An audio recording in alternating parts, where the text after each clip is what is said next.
Blessings, everybody. This is Dale. Thank you so much for joining with me today on the Word Podcast. We are up to Psalm 128. Psalm 128 is another short one. It's like 6 verses long. It is another song of ascents. Remember, the Psalms 120 through 134 are all songs of ascent, songs that would be sung while they are traveling to Jerusalem, on their way to Jerusalem. Listen to the first verse of this. How blessed is everyone who fears the Lord, who walks in his ways. And so this picks up a theme that we've seen all the way through the Psalms, beginning with the first Psalm, of fearing the Lord and walking in his ways, starting with walking in the fear of the Lord. What do you receive? You are blessed. Blessed is the one who fears the Lord, and it's everyone. Blessed is everyone who fears the Lord. Blessed is everyone who walks in his ways. And have not the Psalms that we've covered up to this point showed us the multitudes of ways of walking in the Lord? Okay, what his ways are, what he commands, what he instructs, what his testimonies are. We saw that in the 119th Psalm. My goodness. His testimonies, his instructions, his commandments. Just thing after thing after thing. At first, it looks like a lot of details and a lot of separate things, but then you find out that they all fall under basically just a few categories. But then it all just boils down to what it says right here, his ways. Okay? The one who walks in his way is blessed. The one who fears the Lord is blessed. Now, the psalmist continues, verse 2. When you shall eat of the fruit of your hands, you will be happy, and it will be well with you. So it says that when you eat of, and that fruit of the hands literally means the labor of, when you eat of the labor of your hands, you will be happy, and it will be well with you. And you say, well, everybody knows this. Well, you know what? They do. And the enemy knows this too.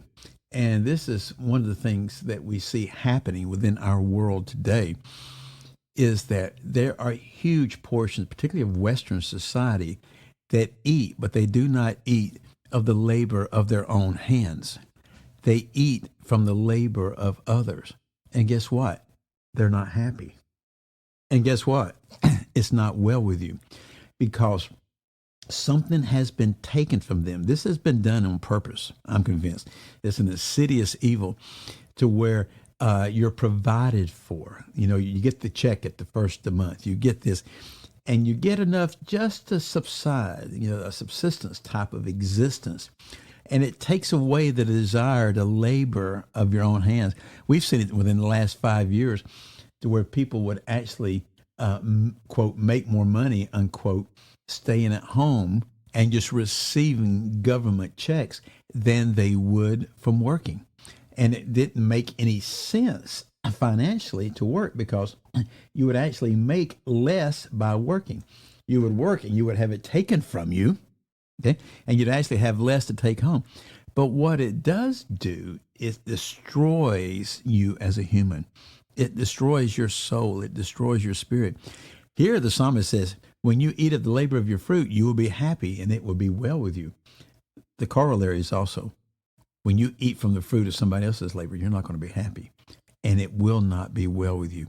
Verse 3, the psalmist continues, your wife shall be like a fruitful vine within your house, your children like olive plants around your table.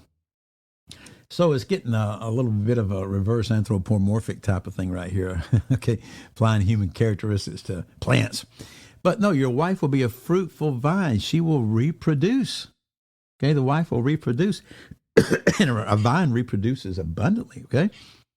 And your children will be like olive plants. Now, olive plants, grow up to be olive trees, right? Olive bushes, olive trees. And it takes a period of time for them to actually start reproducing fruit. Children are the same way. But they're going to be around your table, the fruitful vine of your wife within your house. Your children like olive plants around your table. Verse 4, behold, for thus shall the man be blessed who fears the Lord. So he's picking up the idea that he'd started the psalm with, that the man will be blessed with a fruitful wife, blessed with children that are like olive plants around your table, multitudes of children. That's the picture we see here. Then the psalmist closes out the psalm here with a declaration of blessing. Verse 5, the Lord bless you from Zion, and may you see the prosperity of Jerusalem all the days of your life. So he's saying, may the Lord bless you from Zion, from Mount Zion, which is located in Jerusalem, which is a picture of the presence of God. May the Lord bless you from his very presence. And may you see the prosperity of Jerusalem all the days of your life. May we see the prosperity of God. May we see the prosperity of God manifested in his people, in his location that he's chosen, Jerusalem right here. And then this great verse 6 of Psalm 128. Indeed, may you see your children's children. Peace be upon Israel. So we've seen this a couple of times in these Song of Ascent Psalms. A declaration of peace upon Jerusalem, peace upon Israel. But then this proclamation, may you see your children's children. May you see your grandchildren. And is that not one of the greatest blessing of being able to see your children's children? I can tell you experientially, it is. Sometimes it sort of shakes me because we had grandchildren at a very young age. And it's actually been possible. Like our oldest granddaughter is, she'll be 30 here in a couple of months. Yeah, our oldest granddaughter. So I could have been a great grandpa some 12 years ago easily, right? Like my mom had me when she was 18. And so I could have been a great grandpa at that time. And that did not occur. But if it had occurred, I would only be like 6 or 7 years away from being a great grandpa. It is a blessing to see your children's children. How much more the blessing to see your children's children's children. Okay? And so the psalmist is reminding us what? You are blessed if you fear the Lord. Everyone who fears the Lord is blessed. Everyone is blessed who walks in the way of the Lord.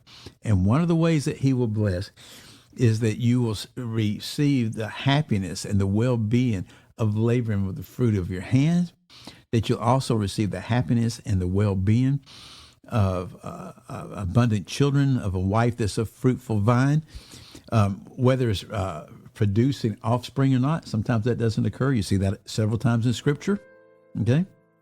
But it's a blessing of the Lord to receive the prosperity of the Lord from Zion and from Jerusalem. May it be so for all of us, all the days of our life. Well, again, I'm Dale. Thank you for your time. I'll see you in the next episode. Goodbye.